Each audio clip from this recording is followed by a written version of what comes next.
Topic है। एक report आई है वर्ल्ड लेवल की, और दुनिया के वैज्ञानिक मिलते हैं, काफी देश मिलते हैं। तो WHO की तरह WMO एक इंस्टीट्यूशन है, वर्ल्ड मेट्रोलॉजिकल ऑर्गेनाइजेशन। 22 की रिपोर्ट अभी इन्होंने अप्रैल में दी। चूंकि हम शैडो कैबिनेट के रूप में काम करते हैं, कदम से कदम मिला के यूनाइटेड नेशन सरकार और इनके साथ हम कदम मिला के छाया के रूप में चलते हैं कि क्या घटनाएं घटित हुई। और इसी क्रम में 26 तारीख को world intelligent property right day था।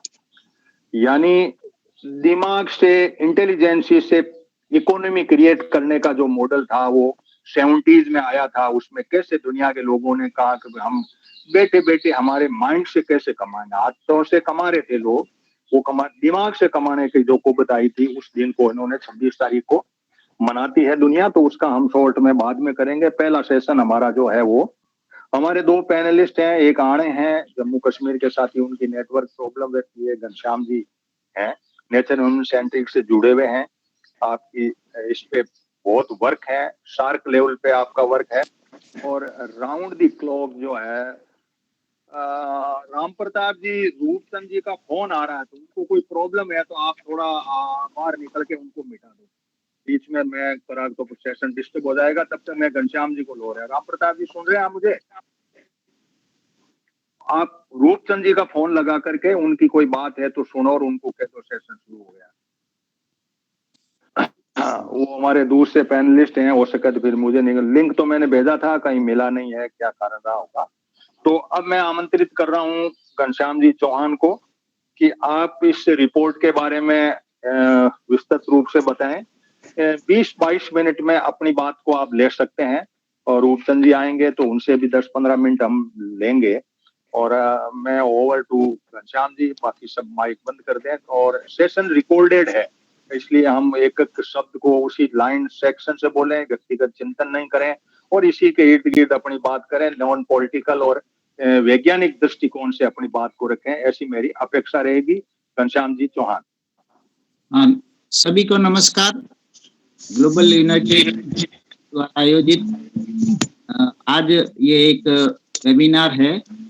तो अभी क्या है, अप्रैल 2022, इसने विश्व मौसम विज्ञान संगठन, वर्ल्ड मेटेरोलॉजिकल ऑर्गेनाइजेशन है, उसने मौसम संबंधी रिपोर्ट दी है, state of global climate report 2022। तो ये क्या संयुक्त राष्ट्र संघ की एजेंसी है, और ये 193 देश इसके मेंबर है, और ये इंटर गवर्नमेंटल ऑर्गेनाइजेशन है, यानी अंतर सरकारी संगठन है। मुख्यालय इसका स्विट्जरलैंड के जिनेवा शहर में है। स्थापना इसकी 1950 में हुई।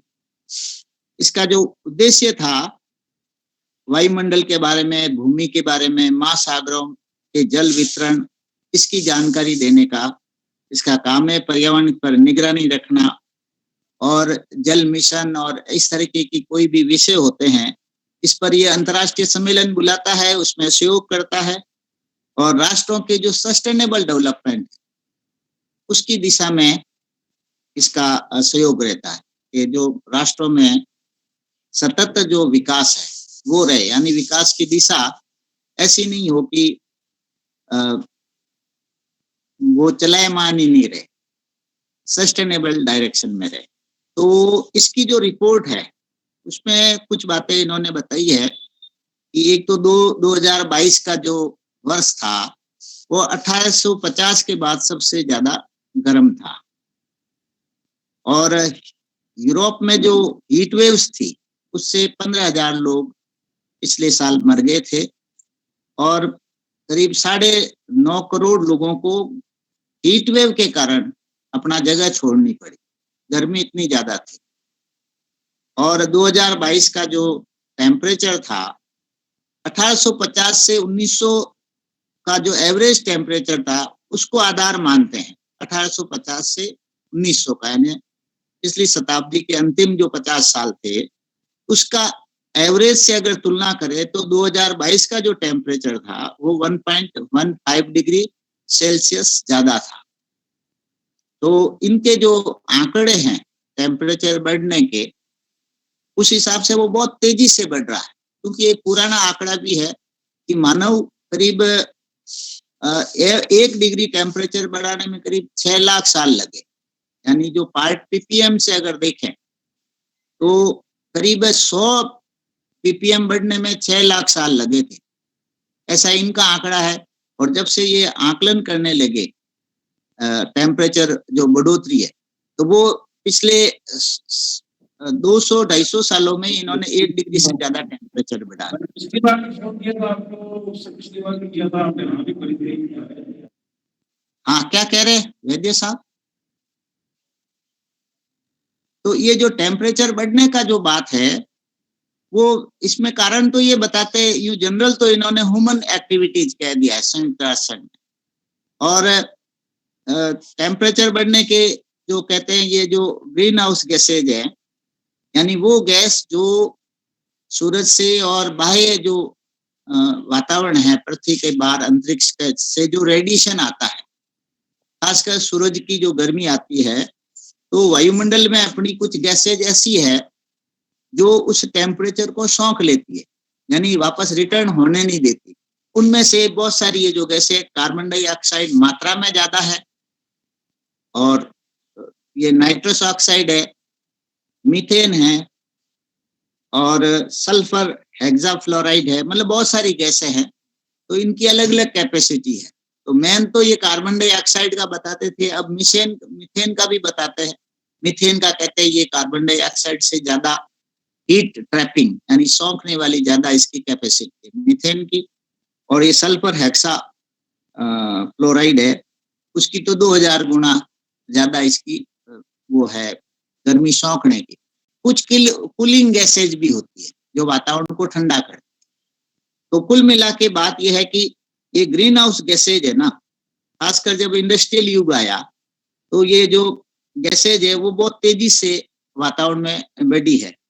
आज इनका वो कार्बन डाइऑक्साइड का वो मापते हैं तो वो पार्ट पर मिलियन, यानी 10 लाख अगर कण लें तो उसमें कार्बन डाइऑक्साइड का आज के समय में जो इसने रिपोर्ट दी है WMO ने, वो बताती है कि जो अप्रैल में दी है 2022 में 22 की जो रिपोर्ट, वो 410 पीपीएम है। अलग अलग गैसों की अलग अलग है, जो बहुत कम मात्रा में होती है। जैसे मीथेन को जो मापते हैं वो पार्ट पर बिलियन में मापते हैं। बिलियन का मतलब वो 1 अरब अगर हवा के कण लें तो उसमें मीथेन के कण जो 2020 में 115 थे, वो 2021 में 118 हुए, यानी उनके जो मात्रा है वो बढ़ी है।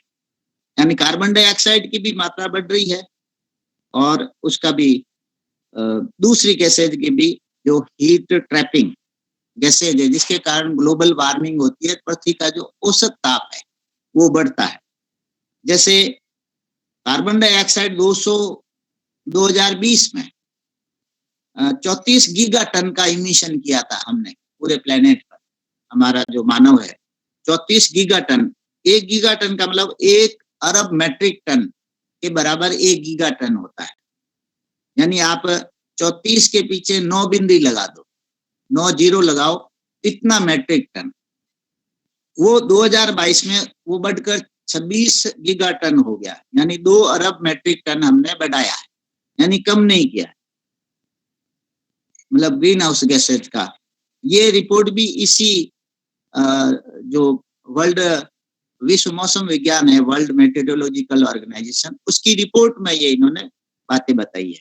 और फिर इन्होंने और डिटेल भी बताई है कि अलग अलग गैसों की कितनी कितनी मात्रा मतलब बढ़ी है, उनकी मात्रा है, और कौन से गतिविधि में कौन सी गैस निकलती है। उतनी डिटेल अपने लिए वैसे जरूरत नहीं है, लेकिन वो कहते हैं कंस्ट्रक्शन में भी है, जो चावल जो उत्पादन करते हैं उसमें कार्बन मोनोऑक्साइड भी वो होती है, निकल रही है। कंस्ट्रक्शन की गति में कार्बन डाइऑक्साइड और ट्रांसपोर्ट में होती है। और अब एक और नया कंसेप्ट वो दे रहे हैं, खासकर ये पिछला जो कोप कॉन्फ्रेंस ऑफ पार्टीज जो सम्मेलन हुआ था, जिसमें बाइडेन ने कहा था, अमेरिकी राष्ट्रपति ने, कि ये जो पशु है वो जुगाली जो करते हैं उसमें मीथेन गैस इमिशन होती है, मतलब मीथेन गैस का उत्सर्जन होता है। तो वो एक तरीके से जो कार्बन डाइऑक्साइड है उसकी कमी का पहले सम्मेलन होते रहे कि वो ये गैस कम कैसे करे, उससे एक तरीके से ध्यान डाइवर्ट करने लग गया। और उसके बाद हाँ जी, कुछ हनुमान जी कह रहे हैं। तो ये जो मीथेन इमिशन का एक नया, और हालांकि ये ग्रीन हाउस गैसेज है, लेकिन एक तरीके से हमारे नजर में वो एक तरीके से ध्यान इसका भटकाने का था। और फिर इसका सोल्यूशन ये दिया कि पशुओं को वो अनाज दिया जाए, या मतलब खाना दिया जाए, फीड, जो कैटल फीड है, वो जो कंपनी एक नया फीड बनाएगी वो दिया जाए, ताकि जो इमिशन है वो कम है। तो ये इसको भी वो कॉर्पोरेट जगत के दायरे में, प्रॉफिट के दायरे में लाने के हिसाब से वो इसका सॉल्यूशन दिया। और नीदरलैंड में इन्होंने कह दिया 30% किसान है ना पशु की संख्या कम करे, उसके खिलाफ भी आंदोलन हुआ। तो ये जो दिशा है इनकी, मतलब ग्रीन हाउस गैसेज बढ़ रही है, उसका मेन कारण, उसका जो सॉल्यूशन भी वो मार्केट के दायरे में ले आते हैं। हाँ जी, आवाज कट रही है घनश्याम जी, मेरे यहाँ है ये प्रॉब्लम या आपके वहीं से कोई नेटवर्क प्रॉब्लम? चलो आप कंटिन्यू रखिए फिर। रूप हाँ, में कट रही है, सही आ रही है आवाज। हाँ, सही तो आ रही सही है। आ रही। अच्छा, ठीक है फिर, हाँ बोलिए। तो ठीक आ तो रही है। ये अब अपना जो मतलब ये जो रिपोर्ट आई है, सोशल वर्कर जो है, अपना ये होता है कि इन रिपोर्टों से अपन क्या निष्कर्ष निकाले, और जो नई जनरेशन है उनके लिए हम क्या डायरेक्शन दे सकते हैं। एक्चुअल में ये बहुत बड़ी प्रॉब्लम है, ये पूरे सिस्टम से रिलेटेड है। और 72 में पहली बार है ना ये बताया गया कि भाई ये हम पर्यावरण के साथ कुछ गड़बड़ कर रहे हैं। 1972 में संयुक्त राष्ट्र संघ ने भी स्टॉकहोम में एक सम्मेलन किया। तो उस समय वैज्ञानिकों ने कहा था कि भाई हम कोई वातावरण में गड़बड़ कर रहे हैं। तो फिर वो नैप बनाई थी, वो united nation environment programme, UNEP, वो एक संगठन बनाया जिसको कहा था भाई पर्यावरण के बारे में आप इसकी जानकारी दो, हर साल इसकी रिपोर्ट दो और इसका इलाज भी बताओ। और फिर बहुत सारे सम्मेलन भी हुए, और 92 में पहली बार एक रियो डी जेनेरो में कॉन्फ्रेंस हुई। रियो डी जेनेरो ब्राजील की जो शहर है उसमें, और पहली बार इतनी बड़ी संख्या में सरकारों के और राष्ट्रों के प्रमुख इकट्ठे हुए, जितना पहले कभी नहीं। पहला बार 92 में वो हुए, जो आपातकालीन युद्ध संबंधी और ग्लोबल वार्मिंग या पर्यावरण से संबंधित इश्यूज पर इतने लोग इकट्ठे हुए। तो उनमें से फिर जो 72 में जो सम्मेलन हुआ था स्टॉकहोम वाला, उसमें उनकी ये समझ थी कि भाई ये दूर का कोई मैटर है, पर 92 में ये समझ में आया कि नहीं, आज इस प्रॉब्लम को हैंडल करना पड़ेगा, हाथ में लेना पड़ेगा। तो फिर इन्होंने 1997 में 97 में क्योटो प्रोटोकॉल किया। उसमें ये था कि भाई क्योटो प्रोटोकॉल में कि green house gases, carbon dioxide सहित बाकी सारी गैसेज हम धीरे धीरे कम करते हुए 2012 तक 1990 में जो लेवल था, यानी 1900 लेवल में जितनी गैसेज थे उस लेवल को हम अचीव करें 2012 में। उसका प्रोटोकॉल वो संयुक्त राष्ट्र संघ ने भी वो आयोजन किया था जापान के शहर क्योटो में, उसको क्योटो प्रोटोकॉल कहते हैं। तो अमेरिका ने उसको स्वीकार नहीं किया और वो इसको टलाते रहे। और हर साल जो कोप की जो बैठकें होती थी, कॉन्फ्रेंस ऑफ पार्टी, जो यूएनओ की UNFCCC है, United nation federation convention on climate change पर वो संगठन है, वो आयोजित करता है और सारे देशों के राष्ट्राध्यक्ष, सरकार प्रमुख भाग लेते हैं। हाँ, तो वो 2005 तक, हाँ जी, हाँ जी 2005, हाँ क्या कह रहे सर? तो 2005 तक क्या हुआ, वो मतलब अमेरिका इसका विरोध ही करता रहा। और फिर 2007 तक आते आते फिर अमेरिका ने कहा कि इसका कोई रोड मैप बनाते हैं। मैं ये कहना चाह रहा हूँ कि ये जो ग्रीन हाउस गैसेज लगातार बढ़ती जा रही है, यूएनओ की विभिन्न एजेंसियां हर साल रिपोर्ट देती है, उसी तरीके से ये WMO की भी रिपोर्ट अभी आ गई है। डायरेक्शन तो वही है, इसमें चेंज कुछ नहीं हो रहा है। ये सम्मेलन भी हर साल कर रहे हैं और ग्रीन हाउस गैसेज की जो मात्रा है वो बढ़ती जा रही है। और वैज्ञानिक ये कहते हैं कि भाई अगर इस पर सीरियसली काम नहीं किया तो हमारे हाथ की बाजी निकल जाएगी। और फिर 2015 का पेरिस सम्मेलन हुआ, उसमें इन्होंने एक जो पहले फैसले होते थे भाई ग्रीन हाउस गैसेज कम कैसे करें, तो 2015 में आते आते इन्होंने कह दिया हम टेम्परेचर बढ़ने नहीं देंगे, 1.5 डिग्री से टेम्परेचर आगे बढ़ने नहीं देंगे। मतलब उसकी दिशा ही बदल दी सम्मेलनों की जो पहले हो रहे थे। पहले ये थे ग्रीन हाउस गैसेज कम करने के फैसले करने, और उस समय टेम्परेचर 1.1 के आसपास था, तो वो कह रहे ये 1.5 से कम नहीं कर, ज्यादा बढ़ने नहीं देंगे। तो लोगों में प्रचार ऐसा हुआ जैसे कोई वो कम करने के हिमायती है, वास्तव में तो वो और बढ़ाने की तरफ का फैसला था। और इंटरनेशनल जो क्राइटेरिया होता था उसकी जगह उन्होंने राष्ट्रीय वो पर्सपेक्टिव ले लिया, परिप्रेक्ष्य या पर्सपेक्टिव जो है वो नेशनल बना दिया। हर देश अपने अपने लेवल से इस गैसेज को कम करे। और ठीक है घनश्याम जी, मैं आपके पास में फिर आऊंगा। मैं सेकंड पैनलिस्ट को लेऊं, इसके पहले R.K. मेघवाल साहब एक सीधा सा 2-3 मिनट में आप सवाल है मेरा, उसको थोड़ा उसको पिन अप कर दें। हाँ बस 1 मिनट ही है। समझो ये जो सार इनका ये प्रैक्टिस, हनुमान जी चलो 5 सेकंड में ही खत्म कर रहा हूँ कि ये जो मैं ये इसलिए बता रहा कि भाई इनकी जो प्रैक्टिस है ना कम करने की, वो जीरो सम है। मतलब उसका कोई रिजल्ट नहीं निकला, बढ़ता ही रहा है। सम्मेलन हर साल होते रहे, बस यही कहना था। हाँ, मैं बस इसी बात पे सवाल खड़ा कर रहा था कि दुनिया के लोग चाहते हैं कि पृथ्वी ठीक रहे, देश जिस तरह से समझौते कर रहे हैं, ये बातें कर रहे हैं, उस बातों पे भी है, और लोग सम्मेलन कर रहे हैं, खर्चा भी हो, सारा कुछ हो रहा है। इन सारी बात हम ले तो क्या ये एक हवाई किला बन रहा है? रूपचंद जी आए उसके पहले R.K. साहब आप इस बात को एक इंगित करें कि क्या हमें वो एक नई सोच खड़ी करनी पड़ेगी, या जनता को जैसे वो ग्रेटा थुनबर्ग आई थी उसी तरह से आंदोलन के रूप में जाना पड़ेगा कि इस पृथ्वी को बचा लो भाई? क्यों इसमें करने 72 से तुम लगे, 92 में अर्थ समिट की, 2015 में आपने बहुत कुछ अपने डॉक्यूमेंट बनाए, INDC बनाया, लेकिन कुछ होने को तैयार ही नहीं है। दुनिया मतलब मानने कोई तैयार नहीं है। तो सिविल सोसाइटी और हम लोग जो लोग बैठे हैं, ये क्या करने चाहिए? इसके अंदर 5 मिनट 4 मिनट के अपनी बात को रखें कि क्या हम कर पाएंगे।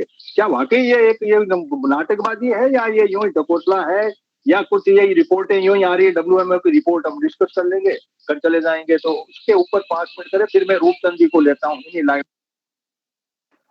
धन्यवाद हनुमान जी, बहुत ही अच्छा। आप लोगों ने बहुत ही जबरदस्त जो ज्वलंत आज का जो टॉपिक है, रिलेवेंट टॉपिक है, उसके ऊपर डिस्कशन रखा है। घनश्याम जी ने पूरी मेट्रोलॉजिकल जो रिपोर्ट आई है 2022 की, उसके बारे में काफी अच्छी तरह से बताया है कि किस तरह से मानव जाति और ये जो पर्यावरण है, पर्यावरण का गिरना और मानव जाति पर उसका क्या इफेक्ट है, इसको बताया कि पहली बार दुनिया के अंदर कंपेयर करके ही बताया 1850 से लेकर अभी तक का, कि भाई हम नहीं कह रहे हैं तो वैज्ञानिकों के पास कोई भी ऐसी चीज है जिससे वो हमें आंकड़े बताते हैं कि ये धरती गर्म हो रही है, और गर्म इस हद तक हो रही है कि इसको यदि 2050 से पहले ठीक नहीं किया गया तो फिर मानव जाति छोड़ो पूरे जैव विविधता का अस्तित्व नहीं रहेगा। ये तो बिल्कुल एक साफ है।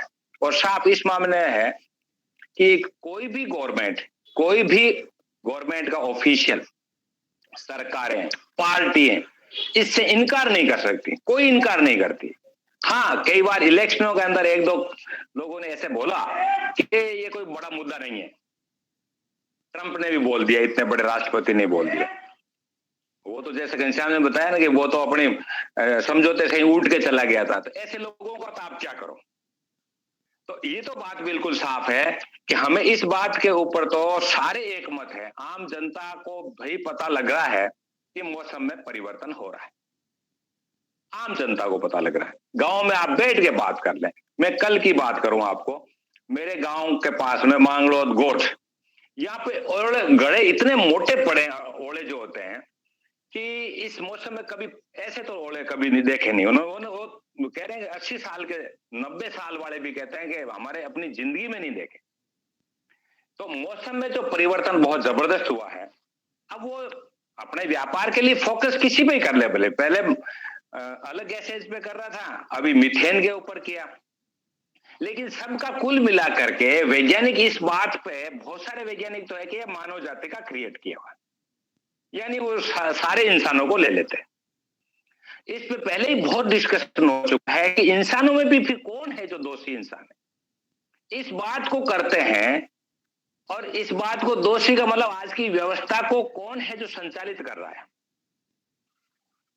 जब 400 साल से पहले जब कैपिटलिज्म नहीं आया था तो पता लगा कि भाई ये जो राजाशाही, नवाबशाही, सामंतशाही व्यवस्था है वो पूंजीवाद को आगे नहीं बढ़ने दे रही है, वो फ्री कैपिटलिज्म को, फ्री वेजेज को आगे नहीं बढ़ने दे रही है। तो उसको हटा करके उन्होंने राष्ट्रों का राष्ट्र आए।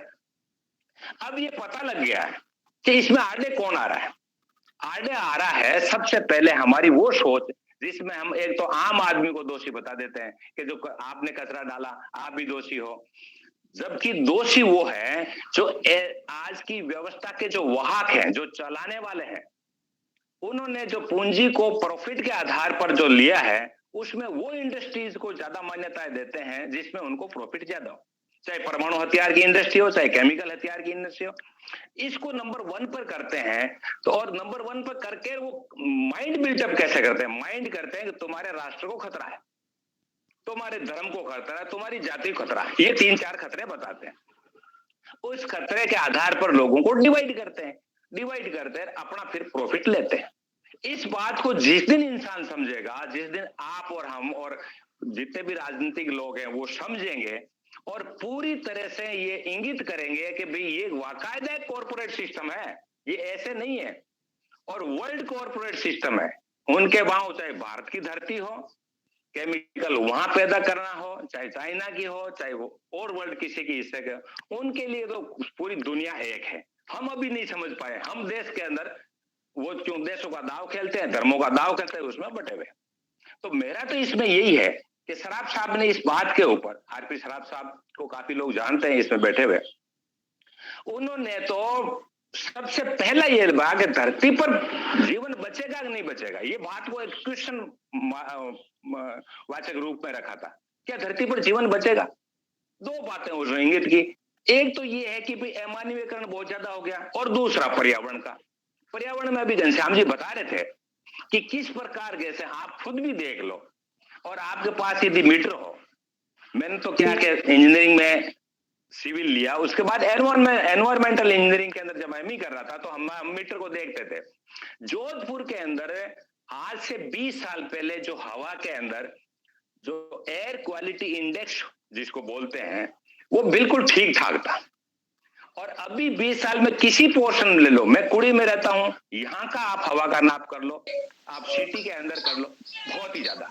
इसलिए दोस्तों मेरा तो एक ही कहना है, मैं हनुमान जी मैं शॉर्ट कर रहा हूं, मेरा तो एक ही कहना है कि हम जब तक ये बात नहीं समझेंगे कि हम अपनी सोच को वर्ल्ड विजन के तौर पर नहीं लेंगे, हम अपने आप को वर्ल्ड सिटीजन के तौर पर नहीं मानेंगे ना, आप कितना ही कर लो, भले कितनी अपन कॉन्फ्रेंस कर लें, कितने कुछ कर लें, उससे होना जाना नहीं है।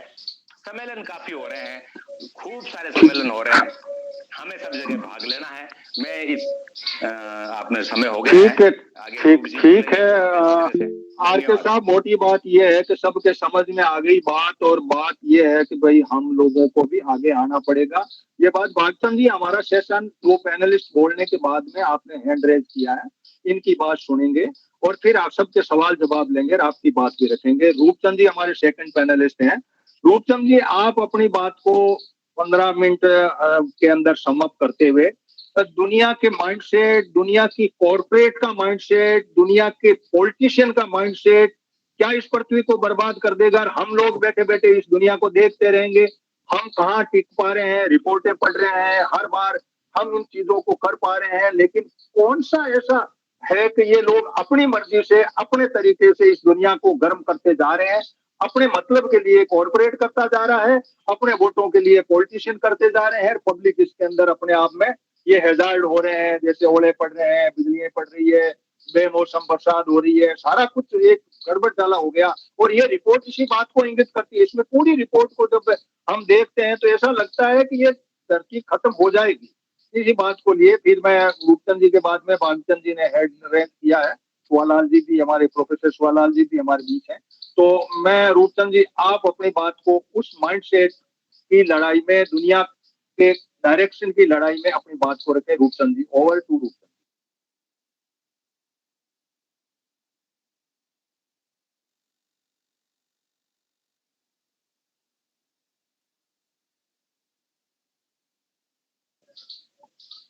रूपचंद जी, आपका माइक खुला नहीं है, आवाज आ रही हो मेरी तो।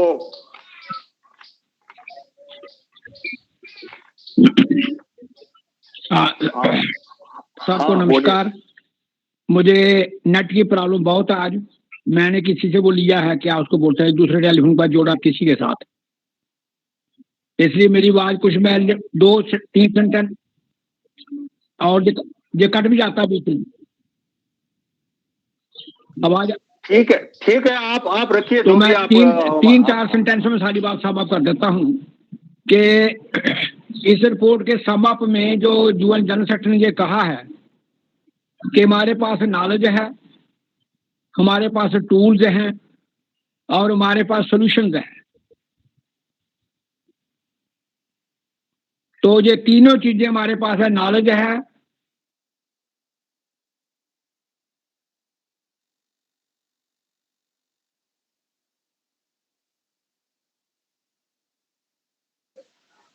नेट की प्रॉब्लम है आपको रूपचंद जी। नॉलेज है, टूल्स हैं और सॉल्यूशन है, ये यूनाइटेड नेशन के लेवल पे डिसीजन लोगों ने ये बात रखी है। शायद आपका नेटवर्क प्रॉब्लम है आपके साथ में। ये आवाज आ रही है क्या आर के साहब, या मेरे यहाँ ही नहीं आ रही? कई बार मेरे यहाँ प्रॉब्लम हो जाती है। नहीं आ रही आवाज कट गई उनकी, रूप जी की आवाज उनका नेटवर्क की वजह से कट गई। चलो ठीक, मैं फिर भाग जी को बुलाओ। हाँ, तो भागचंद जी आप कुछ बात कहना चाह रहे थे, रखिए, फिर मैं माइक अनम्यूट करिए। भागचंद जी आप माइक खोलिए। यस। हाँ जी सर, मैं माइनिंग डिपार्टमेंट से था, रिटायरमेंट हो गया 2 साल से। 2020 में मैंने रिटायरमेंट हो गया था मेरा। तो इसके रिगार्डिंग जो आप प्रॉब्लम्स, बहुत बड़ी प्रॉब्लम्स बता रहे हैं और मानव जाति के लिए बहुत खतरे वाली बात हो गई है। मानव जाति क्या, प्राणीमय जीवन के लिए बहुत खतरे वाली बात हो गई। तो इसके रिगार्डिंग मैं 2 मिनट में ही बात अपनी पूरी करूंगा। ये है कि हमारे डिपार्टमेंट में जो पैसा कलेक्शन किया जाता है, DMFT, डिस्ट्रिक्ट डेवलपमेंट फंड जो होता है ना सर, तो उसमें काफी पैसा डिपार्टमेंट के पास अभी कलेक्टिवली है। तो अपने पास ये एक चीज है कि टूल्स के फॉर्मेशन में उसको अपन आगे ला सकते हैं। इसका हेड होता है सर कलेक्टर साहब। तो माइनिंग डिपार्टमेंट का अधिकारी बैठता है, माइनिंग इंजीनियर बैठता है, असिस्टेंट माइनिंग बैठता है, DMFT को आगे पुट आउट करना और आगे प्लानिंग में लेना, कहाँ ये पैसा देना है, कहाँ नहीं देना है। तो काफी पैसा असर आता है इसका। तो मैं थोड़ा सा आपको 2 लाइन डालना चाहता हूँ कि अपन DMFT से किसी भी तरह से इस जो है अपना एक टूल्स बन सकता है, अपन उसको टूल्स के रूप में उपयोग करें और आगे इसकी सिचुएशन कैसे क्रिएट, जो सिचुएशन है उसके अकॉर्डिंग कैसे इसको अपन आगे बढ़ाएंगे, कैसे अगर पैसा मिल जाता है तो अपन कैसे आगे बढ़ाएंगे, वो एक अलग तरीका हो सकता है। बट है कि फर्स्ट अपने जो स्टेप है, वो स्टेप ही मैं आपको निवेदन कर देता हूँ कि भाई वो स्टेप ये है कि how can we do this DMFT और how can we achievement more and more, है ना सर।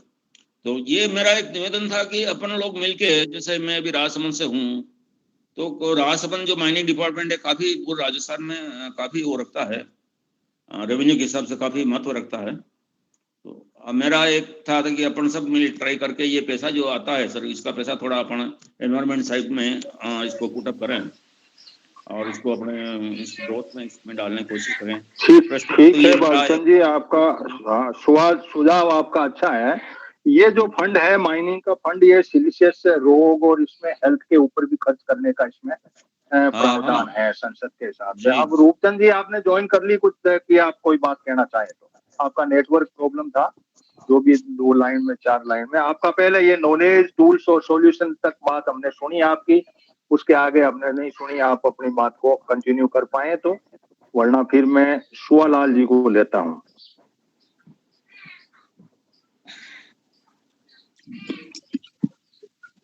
बहुत प्रॉब्लम है।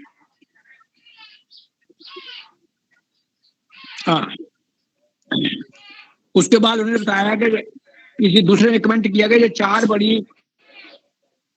बड़ी कारपोरेशन जो हैं वर्ल्ड की, एक तो एग्री बिजनेस की कंपनियां, एक एनर्जी की कंपनियां, और एक है वेपनरी इंडस्ट्री, और एक है सॉफ्टवेयर वाली।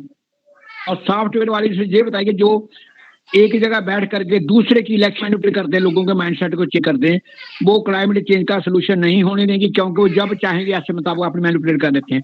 ये 4 बड़े डिसीजन किसी और ने इसी WMO के रेफरेंस से बताए हैं। और 3 चीजें हैं जो बड़ी बताई है उन्होंने, कि एक तो हर जगह एक्सट्रीम ड्राट है, एक्सेस रेन होंगी, और बारिश का टाइम जो हो इतना आड़ हो जाएगा कि क्रॉप्स के मुताबिक बिल्कुल उल्ट होगा सारा काम। और इंडिया के रेफरेंस में यही है कि इंडिया का जो सेंट्रल पार्ट है, जिसको हम जा रहे हैं, जिसमें राजस्थान, गुजरात, महाराष्ट्र, कर्नाटका और मध्य प्रदेश वगैरह जो ड्राई लैंड एरिया है, बुंदेलखंड वगैरह, इधर बारिश की परसेंटेज बहुत ज्यादा होगी। और जो नॉर्थ जोन और साउथ, जहां पैडी लगातार लगती है 1 साल में 3 बार, वहां बारिश की कमी बताई। और आज भी अखबार में यही आया है, IMO की रिपोर्ट में इंडिया में, कि अभी हीट वेव जो है इस एरिया में बढ़ेगी, मगर नॉर्थ वगैरह में जो है, जो अपना जो पंजाब हरियाणा, जहां हीट वेव की इंटेंसिटी नहीं होगी। ये जो आड़ है, इस आड़ की वजह से ये पता लगता है कि सारा क्लाइमेट चेंज का जो रूट काज है, वो सारा सिस्टम है, जिनमें बिल पावर की कमी है, और उसमें रिस्पॉन्ड है पीछे कि पीपल का रिस्पॉन्ड उसमें बड़ा पोर है। बस इससे ज्यादा बात खत्म हो जाता। ठीक है रूपचंद जी, अब मैं सेशन को सुवालाल जी आपसे शुरू करूं। जैसा रूपचंद जी ने एक सवाल सा खड़ा कर दिया कि 4 बहुत बड़ी कंपनियां, एग्री, एनर्जी, विपनर और सॉफ्टवेयर, क्या इनको बंद की जा सकती है इस पृथ्वी को बचाने के लिए? बंद नहीं की जा सकती तो ये करना ही करना होगा। और इन सारी वेपन हमें चाहिए, एनर्जी हमें चाहिए, एग्री बेस भी चाहिए, और सॉफ्टवेयर भी हमारा जीवन की दिनचर्या हो गया, ये क्या है। और हीट वेव बढ़ रही है। अब ये इतनी रिपोर्ट आ रही है, इतना सब कुछ आ रहा है, लेकिन पूरी पृथ्वी के ऊपर एग्रीकल्चर साइड की जो लोगों की सोच है, वो तो साइड बाई होती जा रही है। और इंडस्ट्री साइड और कॉर्पोरेट को पैसा कमाने का जो गोरखधंधा इंडस्ट्री साइड का, वो बहुत पनप रहा है। चाहे मर जाएं, लेकिन हमें ये एनर्जी भी करेंगे, कार्बन कोयले से हम एनर्जी डेवलप बनाएंगे, पैदा करेंगे बिजली को, चाहे मरे, कुछ भी हो जाए, हमारा टेम्परेचर बढ़े नहीं बढ़े, हम अपने फ्यूल ला करके जलाएंगे, कार्बन डाइऑक्साइड निकाल के व्हीकल चलाएंगे, हम वेपन भी खरीदेंगे, राफाल खरीदेंगे, करेंगे, मरेंगे, मिटेंगे। और सॉफ्टवेयर के अंदर तो हम बहुत आगे बढ़ चुके हैं। इंडिया तो हब हो गया इसका, सॉफ्टवेयर का। चाइना से माल आ रहा है, जो सिलिकॉन वैली से लेकर के सारी स्थिति इस कदर आ गई है कि आखिर हम जा कहां रहे हैं? बंद कर सकते हैं? पॉसिबल नहीं कर सकते हैं तो कौन कंट्रोल करे? कंट्रोल सरकार के हाथ में है।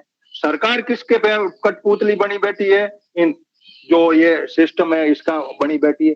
इन सारी बातों को लेकर के एक सिविल सोसाइटी के नाते हम जो एक्टिविस्ट लोग हैं, हम जैसे मीटिंगें करके जो लोग बैठ रहे हैं, क्या एक संदेश दे पाए? और जो साथी कोई बोलना चाहे वो हैंड रेज कर दे, ताकि हम अपनी अपनी बात को नहीं रखें, एक दूसरे का हो जाए। क्योंकि हमारे पैनलिस्ट की बात आ चुकी है, अब हम आपस में इसको ढूंढ रहे हैं कि कौन सी क्या चीज करें। क्या सरकार को, इन कंपनियों को कह दें कि भाई आप ये बंद कर दीजिए, एनर्जी बंद करिए, या हम अपने आप में सुधर जाए? तो ये सारी बातों के ऊपर सुवालाल जी अपनी बात को किस तरीके से, आप कैसे सोचते हैं? फिर कोई साथी जो सा भी हैंड रेज करे और अपनी बात को रखे। सुवालाल जी। धन्यवाद हनुमान राम जी और सभी को देखिए, मैं पॉलिटिकल साइंस पढ़ाता हूँ और 11 साल हो गए मुझे एनवायरमेंटल पॉलिटिक्स पढ़ाते हुए मेरी यूनिवर्सिटी में। एनर्जी सिक्योरिटी पर मेरी पीएचडी है। International relation foreign policy paper में हमेशा पढ़ाता हूँ, लिखता हूँ। देखिए, जो मेन चीज है वो ये है कि आज के टाइम में दुनिया में जो भी डेमोक्रेसी कहलाती है या डेमोक्रेटिक कंट्रीज है, वो उनका एक अलायंस बना हुआ है कॉरपोरेट के साथ। कॉरपोरेट जो है उनका या कंपनी जो होती है, इनका अलायंस है वो है इंटरनेशनल मॉनेटरी फाइनेंशियल इंस्टीट्यूशन जो है, या वर्ल्ड बैंक हो या दुनिया भर के सेंट्रल जो बैंक होते हैं, उनके साथ उनका अलायंस है। और एक और है कि जो इलेक्शन होते हैं इन डेमोक्रेटिक कंट्रीज में, अफ्रीका में 18 कंट्रीज है डेमोक्रेटिक। पूरी दुनिया में अगर डेमोक्रेटिक कंट्रीज को देखोगे तो 68 कंट्रीज ही है जो डेमोक्रेटिक तरीके से है, लेकिन उनकी हालत ये है कि कॉरपोरेट का अलायंस उनमें है, कॉरपोरेट का फंड इलेक्शन में जाता है। तो ये इस वजह से है कि जब तक आपका ये अलायंस नहीं टूटेगा, डेमोक्रेसी में जो पॉलिटिकल पार्टीज और कॉरपोरेट और जो फाइनेंशियल इंस्टीट्यूशन है, बैंक वगैरह, इनका अलायंस इतना मजबूत है कि आप कुछ भी कर लीजिए, कुछ नहीं होने वाला। अब एक तीसरा और अलायंस से इस चीज में कूद पड़ा है, वो ये है जो अभी मेरे से पहले बता रहे थे, कहाँ गए उनका नाम, तो वो कह रहे थे कि वेपन्स बनाने वाली कंपनियां। देखिए, दुनिया में वेपन्स बनाने वाली कंपनियां तो पहले भी थी, वर्ल्ड वार के टाइम में भी और कोल्ड वार के टाइम में भी, अभी भी है और आगे भी ये रहेगी। सवाल इस बात का है कि जो सबसे ज्यादा पर्यावरण को नुकसान पहुंचाते हैं वो है सॉफ्टवेयर कंपनियां, जो हार्डवेयर सॉफ्टवेयर बनाती है, ये है सबसे ज्यादा। और सारे जो डेमोक्रेटिक कंट्रीज में जो मशीनरी है, इलेक्शन है, ये सारा इस पर डिपेंड कर रहा है, सॉफ्टवेयर हार्डवेयर कंपनियों पर। और ये सारी कंपनियां है, हार्डवेयर टेक्नोलॉजी मशीन, ये निर्भर करती है सेमीकंडक्टर, सिलिकॉन चिप पर और रेयर अर्थ मटेरियल पर। जो रेयर अर्थ मटेरियल है, ये 70% जो रेयर अर्थ मटेरियल्स है वो चाइना के कंट्रोल में है, और सेमीकंडक्टर है बनाने का जो है वो है अमेरिका, जापान जैसे कंट्रीज के कंट्रोल में। अब सवाल इस बात का है कि चाहे एग्रीकल्चर की कंपनियां हो, चाहे मोटर व्हीकल की कंपनियां हो, चाहे सॉफ्टवेयर हार्डवेयर बनाने वाली कंपनियां हो, सबको चाहिए सेमीकंडक्टर, सिलिकॉन चिप चाहिए, रेयर अर्थ मटेरियल चाहिए। अब इनका जो कंट्रोल है रेयर अर्थ मटेरियल्स पर, ये चाइना जैसे कंट्री का ज्यादा कंट्रोल है, और सेमीकंडक्टर पर जापान और ऑस्ट्रेलिया, अमेरिका, कनाडा, यूके जैसे कंट्रीज का है। तो अब सवाल इस बात का है कि इंडिया जैसे African countries, Latin American countries है, इनके पास ना सेमीकंडक्टर है, ना इनके पास सिलिकॉन चिप का कंट्रोल है, ना इनके पास रेयर अर्थ मटेरियल पर कंट्रोल है। तो अब ये क्या है कि इन देशों में इन सब चीजों का और प्राइवेट को, कॉरपोरेट को दे दिया है कि आप बाजार से लाइए, आप दुनिया के मार्केट से लाए। अब वो दुनिया के मार्केट से लाएंगे तो इंडियन कंपनीज को है, जैसे रिलायंस को दे दिया है सेमीकंडक्टर का, रिलायंस से जुड़ी हुई कंपनियों को दिया है, सिलिकॉन चिप का भी उनको दिया है। तो अब वो कहाँ से लाएगी? वो यूएस से है, ऑस्ट्रेलिया है और चाइना है, उनके साथ डील करती है। तो जब तक ये जो अलायंस है इस चीज का, तब तक एनवायरमेंट के बारे में कोई सोचने वाला नहीं है। हमारे प्राइम मिनिस्टर है, ग्लासगो जाते हैं और इटली जाते हैं, लेकिन जाने से पहले फ्राइडे को कैबिनेट मीटिंग बुलाते हैं, कॉल ब्लॉक आवंटन कर जाते हैं। छत्तीसगढ़ में फॉरेस्ट्री में जो माइनिंग के कॉन्ट्रैक्ट थे वो क्लियर करके जाते हैं, और फिर वहाँ ग्लासगो में क्या बोलते हैं, कहते हैं कि इंडिया दुनिया में सस्टेनेबल डेवलपमेंट, रिन्यूएबल एनर्जी का लीडर बन रहा है। इंटरनेशनल सोलर एनर्जी जो अलायंस बनाया उसका प्रोपेगेंडा करते रहते हैं। अब ये होता है, तो सवाल इसी बात का ये है कि दुनिया के पॉलिटिशियन है वो सीरियस है ही नहीं, क्लाइमेट को लेके, वेदर को लेके बिल्कुल सीरियस नहीं है। वो सीरियस ये है इस चीज के लिए है कि उनका जो कॉरपोरेट से फंडिंग है, जो कॉरपोरेट से बोरोविंग वो लेते हैं चुनाव जीतने के लिए, वो कैसे उनको रिटर्न करे, वो कैसे पे बैक करे, उसके लिए ही उनके सारी नीतियां रहती है, उनके सारी बैठकें इसी चीज पर के लिए होती है। और कॉरपोरेट जो है वो एक बार इंटरनेशनल फाइनेंशियल इंस्टीट्यूशन या वर्ल्ड बैंक जो भी है, अगर उनके लोन डेट क्रेडिट के जाल में फंस जाते हैं तो फिर वो कभी चुका नहीं पाते हैं। अब वो प्रेशर क्रिएट करते हैं सरकारों पर, जिनको फंड देते हैं चुनाव जीतने के लिए पॉलिटिकल पार्टी चुनाव जीतते हैं, कॉरपोरेट फंड से सरकारें बनाते हैं और फिर पे बैक करते हैं कॉरपोरेट को। और इसके लिए वो अब बचता क्या है, ह्यूमन रिसोर्स मैनेज करना है, नेचुरल रिसोर्स मैनेज करना है और टेक्नोलॉजिकल रिसोर्स मैनेज करना है। टेक्नोलॉजिकल रिसोर्स से कॉरपोरेट के हाथों में रहते हैं, ह्यूमन रिसोर्स है गांव में है, खेती है, एनिमल है और जंगल है, बस ये बचते हैं। और जो ह्यूमन रिसोर्स है वो बेरोजगार युवा है। तो अब होता क्या है कि कॉरपोरेट को पे बैक करने के चक्कर में एक भी पॉलिसी प्रोग्राम ऐसी नहीं बनाती है सरकार, लागू नहीं करती है जो गांव में एग्रीकल्चर मतलब नेचुरल रिसोर्सेज हो, चाहे ट्राइबल एरियाज में नेचुरल रिसोर्सेज हो, उनको मैनेज करे और उनको ह्यूमन रिसोर्स के कल्याण के लिए लगाए, मतलब गांव के लोगों के लिए कल्याण के लिए लगाए। ये एक भी पॉलिसी प्रोग्राम नहीं है।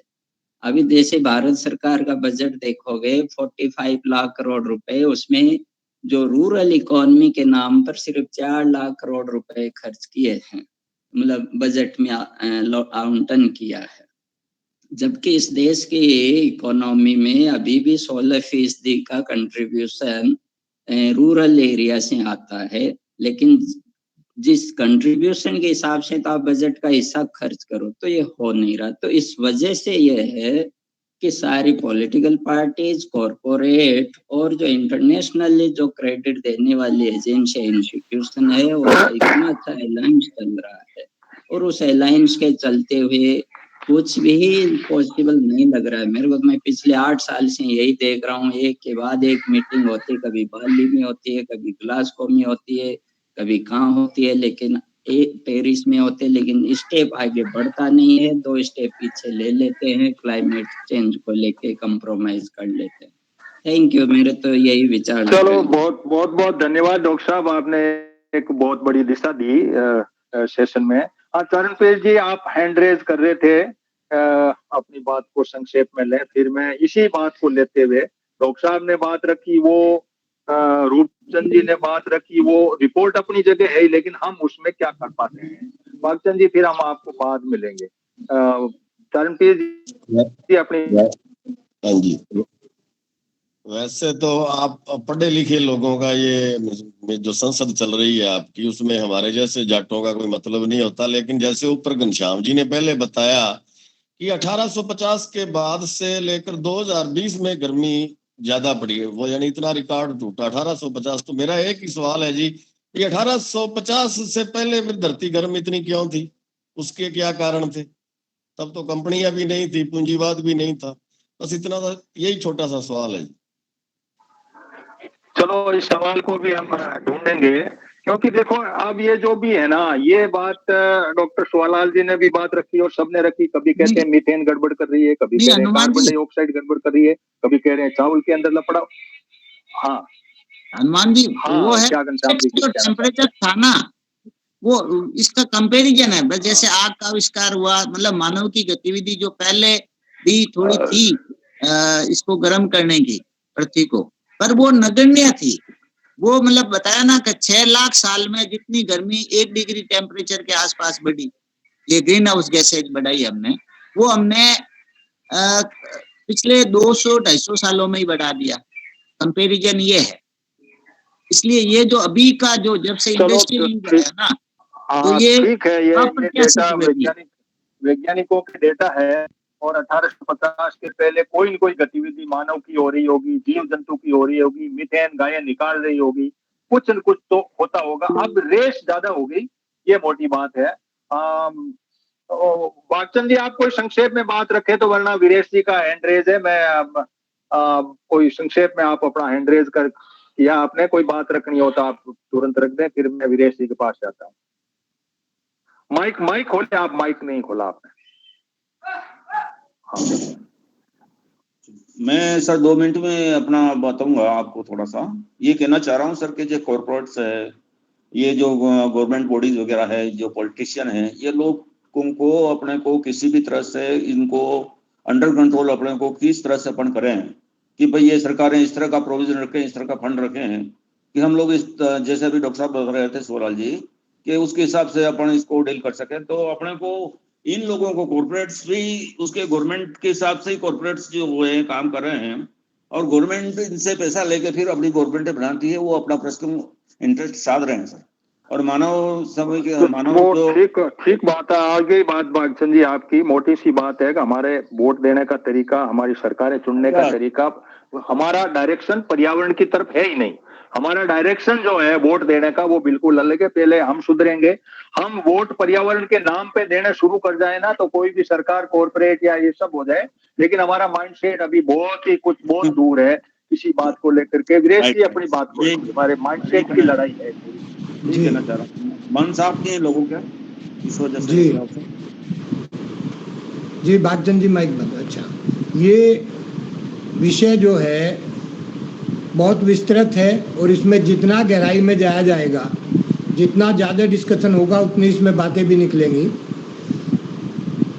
यहाँ तो ये है कि मुद्दई भी यही हैं, हाकिम भी यही और मुंसिफ भी यही हैं, फैसले भी नहीं करने हैं। हमारे प्रतिनिधि तो वहाँ होते नहीं है जब ये मीटिंग होती है, जब ये बैठ के होती हैं लेके इसको, चाहे COP27 हो, चाहे अब, तो वही सब एक प्रायोजित कार्यक्रम सारे होते हैं। मेरा पूछना ये है कि जो ये सारा कार्यक्रम 15% के लिए चल रहा है, जो एलाइड सोसाइटी है ग्लोबल लेवल पे, ये सारा कार्यक्रम उसके लिए चल रहा है, उसके विलासिता के लिए, उसकी ज़रूरतों की पूर्ति के लिए और सत्ता की पूर्ति के लिए। जैसे युद्ध अभी हो रहा है, तो जाहिर है कि इसके पीछे भाई हुकूमत करने की जो नियत है वो है कि ज़्यादा से ज़्यादा वर्चस्व किसका हो, वर्चस्व की लड़ाई, उसमें ये सारे प्रदूषण के कारक बनते हैं।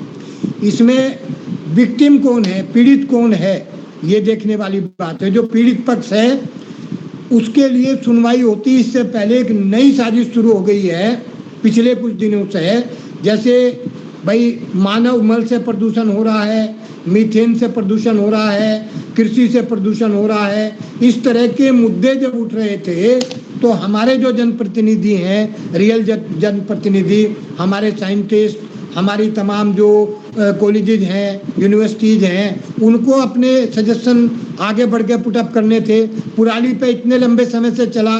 नोएडा में एक है कोई कंपनी, कहिए उसको, या तो वैज्ञानिकों का समूह है, उसने कहा कि साहब पराली से प्रदूषण होता है।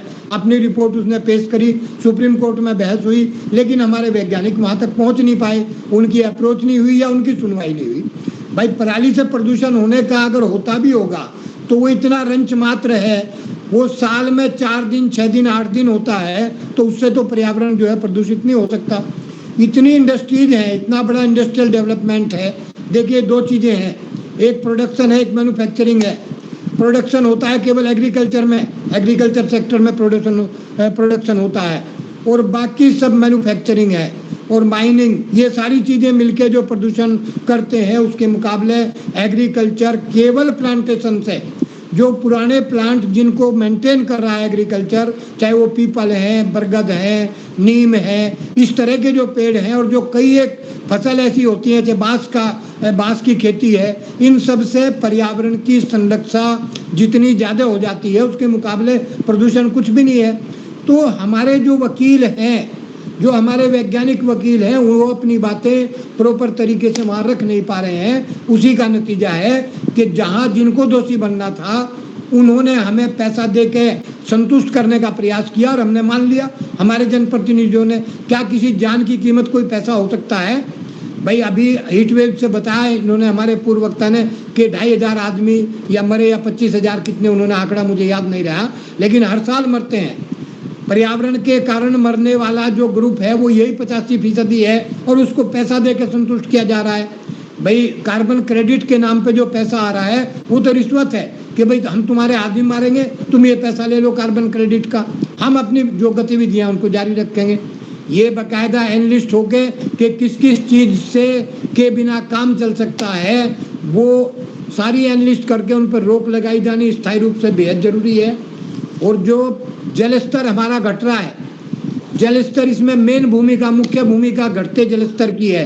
पर्यावरण प्रदूषण में सबसे बड़ी भूमिका, इस पर भी रोक लगाने के स्थायी उपाय होने चाहिए कि किस तरीके से रेन वाटर हार्वेस्टिंग को हम ज़्यादा पॉपुलर बनावें और ज़्यादा जरूरी करें। हर जगह हर सेक्टर में पर्यावरण हो। शहरों में तमाम बोरिंग होकर के पानी की बर्बादी हो रही है, उस पर रोक लगाई जा सकती है। तमाम छोटी छोटी चीज़ें हैं जिनको हम लोग यहाँ उठा करके और उनको एग्जीक्यूट करने के लिए अपने शासन को, अपनी सरकार को दबाव बना सकते हैं। उसकी जरूरत यहाँ है, ज्यादा चिंतन करने की। धन्यवाद। चलो ठीक है विदेश जी। मोटी सी हमारा जो सेशन है इसके अंदर दो बातें खड़ी हुई। WMA की रिपोर्ट हमने पढ़ी, एक रूपचंद जी ने खड़ी की कि ये कंपनियां हैं, एक सुवालाल जी ने सवाल खड़ा किया कि भाई अलायंस बना हुआ बैठा है ये।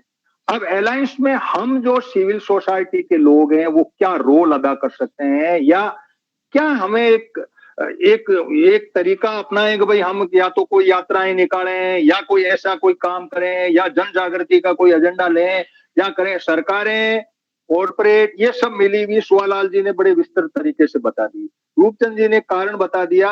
रिपोर्ट के मामले में घनश्याम जी ने अपनी बात को विस्तृत रूप से रख दिया कि भाई ये वैज्ञानिक कह रहे हैं। वैज्ञानिकों ने कह दिया, RK ने ये कह दिया कि हम मान भी रहे हैं कि ये गड़बड़ है। ऐसा नहीं है कि हम मान नहीं रहे हैं, मान सब रहे हैं। एक गांव के आदमी को पूछ लो कि कुछ गड़बड़ है। अब ये गड़बड़ है, इस गड़बड़ को रोकने के लिए हम 10-20 लोग इकट्ठे हो लिए, डिस्कशन कर लिया, तो इसकी कोई एक लाइन बन सके। डॉक्टर DC पुंसल साहब जुड़े हुए हैं, आप अपने कोई व्यू पॉइंट डॉक्टर साहब आप रखें तो हम कोई एक बात को वहां पहुंचे, क्योंकि ये हमें समझ में आ गया, ये सब बात पकड़ में आई हुई है। गड़बड़ है, गड़बड़ किन कारणों से है, और रिपोर्टें डॉक्टर जो भी ये वैज्ञानिक कह रहे हैं वो भी बात पकड़ में आई हुई है। क्या एक एजेंडा, क्या एक लाइन पकड़ी जाए जिसके तहत हम कोई बात को कर पाए, उठा पाए या कुछ कर पाए, ऐसी बात के लिए डॉक्टर DC पुंसल आप माइक खोलिए सर, आपका बात रखिए।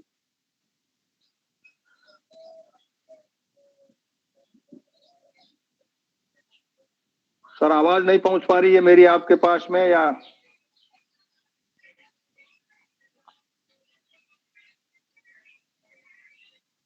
चलो अब कोई हैंड रेज के तहत कोई आदमी अपनी बात को रखना पाए, वरना मैं 1 by 1 सभी के जो मेरे पास में नाम पैनल जुड़े हुए हैं हमारे पास में पैनल में, उन लोगों को 1 by 1 उनके व्यू पॉइंट ले लें। क्योंकि सवाल हमारे सामने सीधा खड़ा है कि हम क्या करें।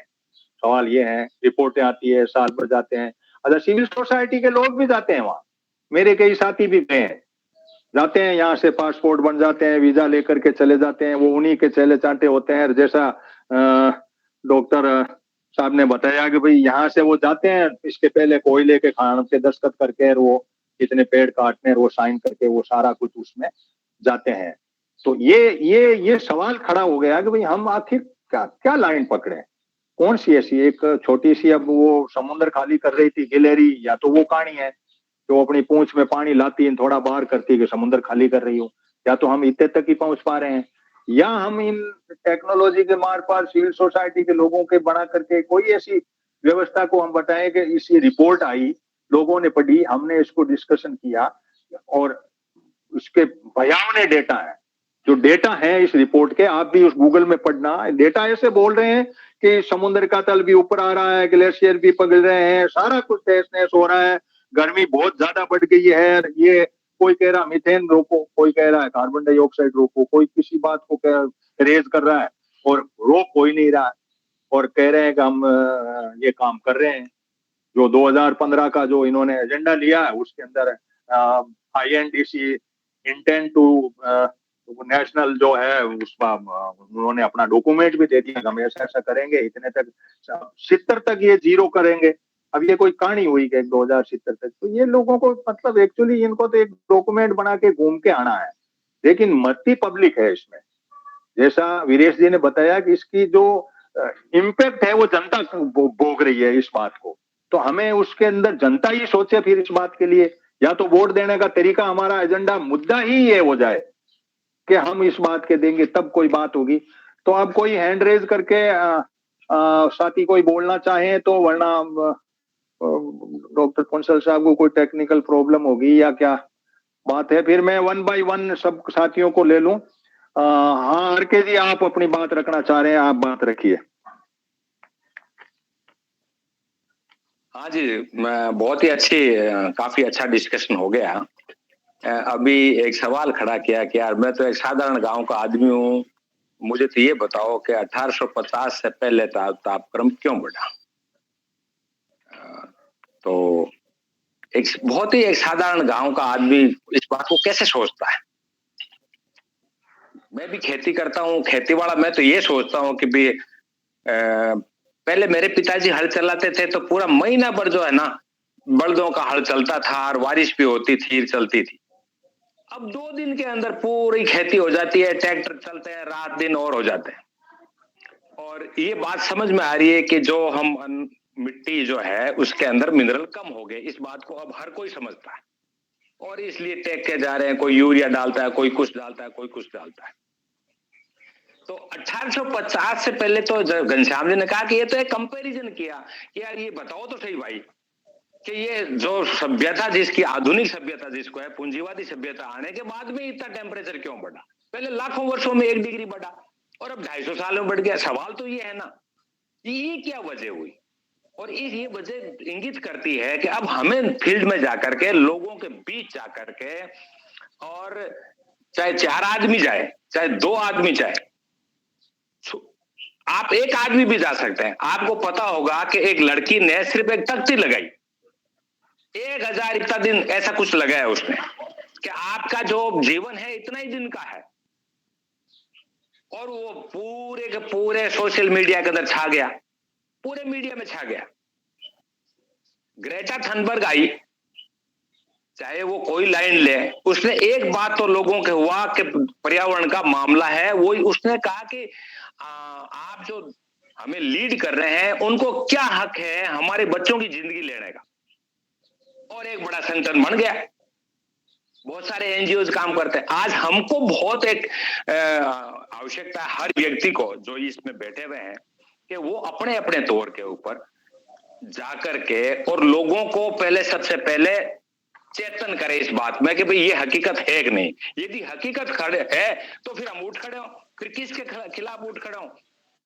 इसमें प्रायोरिटी हम ले सकते हैं। प्रायोरिटी के तौर पर सबसे पहले प्रायोरिटी जो मैं सोच रहा हूं वो परमाणु हथियार, रासायनिक हथियार, जैविक हथियार, ये जितने भी हथियार हैं ऐसे घातक, इनको सबसे पहले बंद करें। ये एक बात है, इतनी तगड़ी बात है जिसमें सारी कंपनियों को, ये जो कैथोड वाली बात है ये भी आम आदमी के समझ में, उसको देखता है यार मेरा फोन तो नहीं चला जाएगा। लेकिन परमाणु हथियार, रासायनिक हथियार, इसकी बात यदि हम गांव से लेकर सब जगह ढिंडोरा पीट दो कि भैया इसकी क्या जरूरत है। और ये तो तुम देख ही रहे हो कि सेकेंड वर्ल्ड वॉर के अंदर क्या इसने हिरोशिमा नागासाकी की, अब क्या करना चाह रहे हो। तो ये सबसे पहले हमारी एक प्रायोरिटी का मुद्दा बनता है। और फिर इससे होता है कि ये यार देश को बचाने की बात कर रहे हैं तो दुनिया को बचाने की बात कर रहे हैं, तो हमें जो ये सेमिनार कर रहे हैं बहुत इंपॉर्टेंट है। लेकिन हम 5 दिन सप्ताह में कम से कम 2, 4, 5 दिन लोगों के बीच जाकर के इसकी चर्चा करें। और हो सके जिसके पास संसाधन है वो अपनी गाड़ी के अंदर लगावे माइक और जावे नहीं माइक है तो हनुमान जी आप तो अकेला चालो वाले भी हैं, लगाओ ना वहां जाकर के लाल किले के सामने कोई बड़ा सा बैनर लगा के बैठो ना, कोई 2 3 4 साल 5 साल बैठोगे, जितने में तो कुछ कुछ होगा ही होगा। तो एक्शन करने की बात है। धन्यवाद। चलो बहुत बहुत धन्यवाद। बात सीधी सी ये है कि हमें इसको मुद्दे के रूप में बनाने का प्रयास करना चाहिए। सरकारों की जो चैन बनी है, जैसा सुवालाल जी ने बात कही थी, तो उस चैन को ब्रेक करने के लिए, उस कड़ी को तोड़ने के लिए लोगों को इस बात के लिए एक मुद्दे के रूप में आए। पर्यावरण एक मुद्दा हो चुनाव का, महंगाई इतना मुद्दा नहीं है, बेरोजगारी इतना मुद्दा नहीं है, उससे प्राइम मुद्दा जो है पर्यावरण है। ये बात जब खड़ी हो जाती है तो, क्योंकि वो मरने और जीने का सवाल है, और पर्यावरण बचता है एग्रीकल्चर से, तो ये एग्रीकल्चर वाले भी बच जाएंगे, पर्यावरण भी बच जाएगा, और हमारी रोजी रोटी का कोई जुगाड़ भी हो जाएगा। ये बात हम पकड़ करके और लोगों तक यदि पहुंचा पाए हैं तो ये एक दिशा बन रही है हमारी कि हम इस बात को ले जाएं। सुवालाल जी, हम आपसे सम अप करवाएंगे। मैं बीच में कुछ लोगों को, साथियों को और ले लूं ताकि कोई लोग में से कोई बात आ जाए, फिर सेशन को सम अप आप कर देना 5-7 मिनट के अंदर। और कोई साथी, मनाराम जी मेरे से जुड़े हुए हैं, राम प्रताप जी जुड़े हुए हैं, सत्यनारायण जी जुड़े हुए हैं, ताहिर खान जी, ताराचंद जी जाटोल साहब, विजेंद्र जी, वीरेश जी, आप जो भी हैं प्लीज आप हैंड रेज करें, वरना मैं एक मिनट नाम पुकार दूं आपका। कोई बात रखना चाहें माइक तैयार रखें। मनाराम जी बामणिया, आप कोई बात रखना चाहें? इलेक्ट्रिक इंजीनियर हैं, बिजली आती है, कोयले से आती है, दूसरी तरीके से हो नहीं रही है, और ये पर्यावरण बिगड़ ही रहा है, इस बात का हम कोई प्रयास करें। इस बात को रखना चाहें आप, 2 मिनट में अपनी बात को रखें, फिर मैं आगे बढ़ता हूं। मनाराम जी के बाद में राम प्रताप जी वर्मा जो है वो माइक खोलिए। मनाराम जी अपनी बात को रखो। इसी पुंसल साहब की कोई टेक्निकल प्रॉब्लम हो सकती है। मनाराम जी आप माइक नहीं खोल रहे हैं। चलो राम प्रताप जी आप बात रखिए। मैं तो आज सुन ही रहा हूँ, बातें अच्छी रखी गई है, सभी बातों पर विचार करने का है समय है। नहीं, सुनने के सिवाय जैसा कहा ना आरके जी ने, दिल्ली में वो धरना का वो, उसमें तो साथ बैठ जाए वहां दिल्ली में जंतर मंतर में जाके 5-7 साल वहीं कोई लगा ले अपना।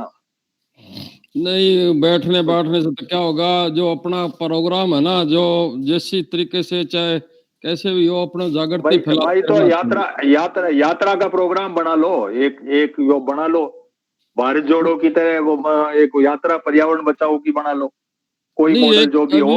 चलो अभी हम बीकानेर वाले एक संगठन से जुड़े हैं, पर्यावरण योद्धा संगठन है, जो एक अपने वन विभाग के ही अधिकारी हैं, वो संचालित कर रहे हैं। उनका प्रोग्राम यही है कि ये सरकारों का, राम प्रताप जी, ये सरकारों का मुद्दा बन जाए, ये प्रयास है हमारा। हम इस निचोड़ पे पहुंच रहे हैं।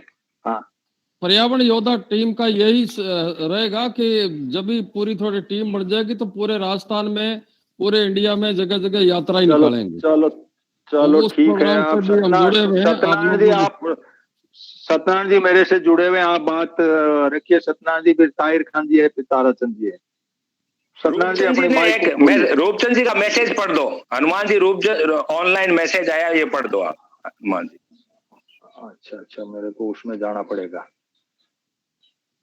मैं पढ़ देता हूँ। हाँ पढ़ दो आप। हाँ। रूपचंद जी ने कहा है कि private jets, luxury yards, space tourism and nuclear biochemical weapons must be banned with immediate effect। ये सबसे पहले इन्होंने एजेंडा लिया है।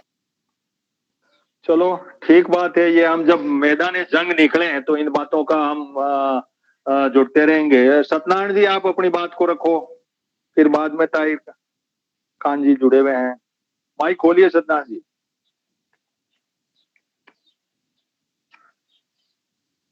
माइक नहीं खोल पा रहे हैं। चलो ताहिर खान जी आप करिए।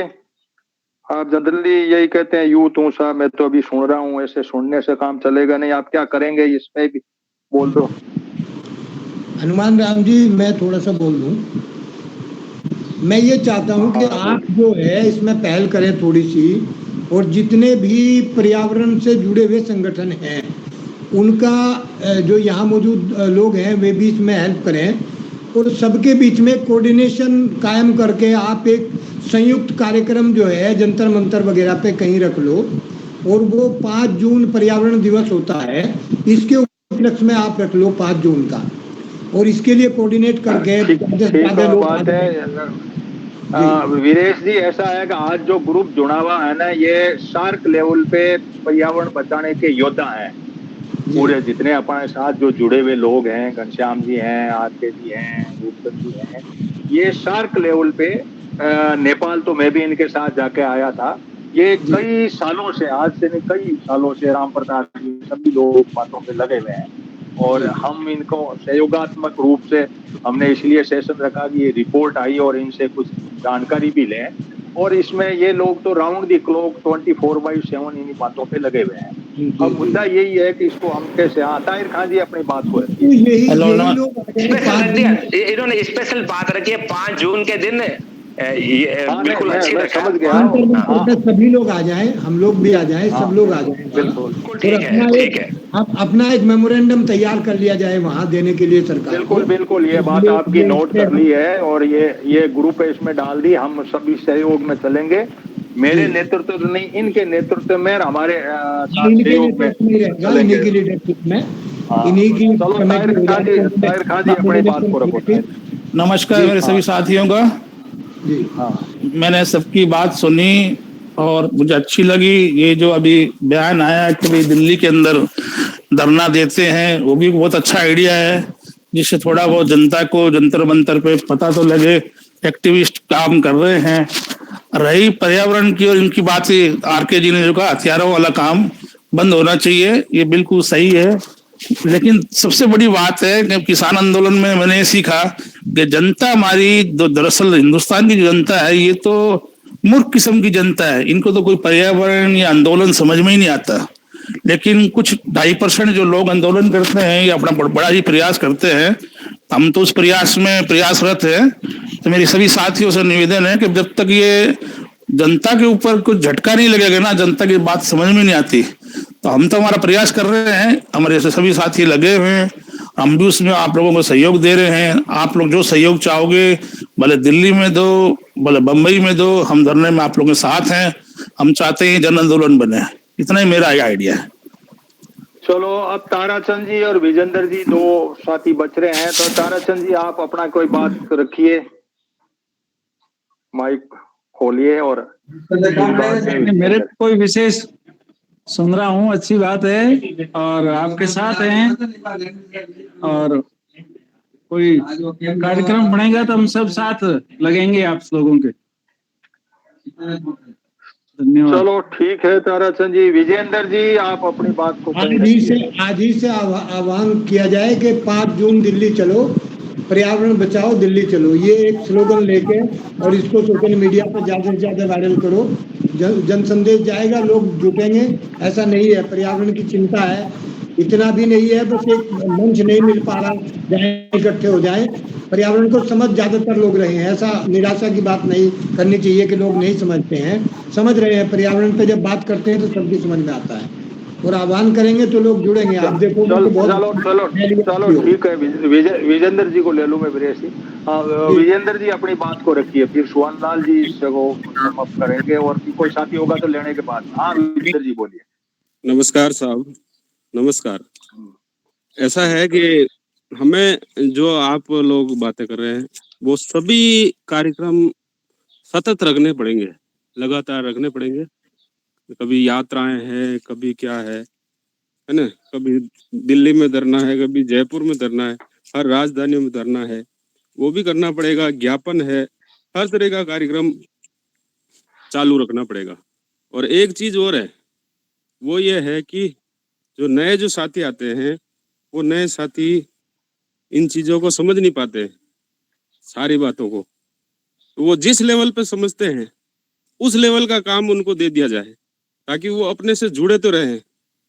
जैसे कोई पेड़ पौधे लगाने में इंटरेस्ट रखता है, तो कम से कम वो अपने से जुड़ा तो रहेगा, उसको पेड़ पौधे लगाने का काम भी अपन दे दें, हर तरह का काम दे दें, विद्यार्थियों को भी इसी तरह छोटा मोटा काम दे दें, और वो काम धीरे धीरे वो अपने से संगठन से जुड़ा रहेगा, है ना।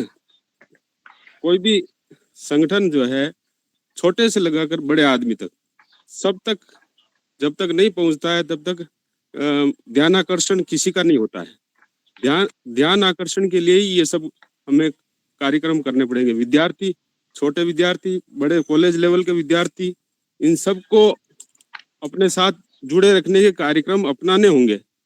चाहे वो उस लेवल पे सोच नहीं रखते हैं, उस लेवल का कार्यक्रम नहीं है उनका, लेकिन जितना कार्यक्रम है उसको भी जोड़े रखने का काम करना है। वो क्या कर सकते हैं, क्या निबंध लिख सकते हैं, या नारा लेखन कर सकते हैं, या वो पौधे लगा सकते हैं। उससे क्या होगा, मीडिया में चर्चा में बना रहेगा, हाँ ये कोई संगठन है जो हर लेवल पे काम कर रहा है ना।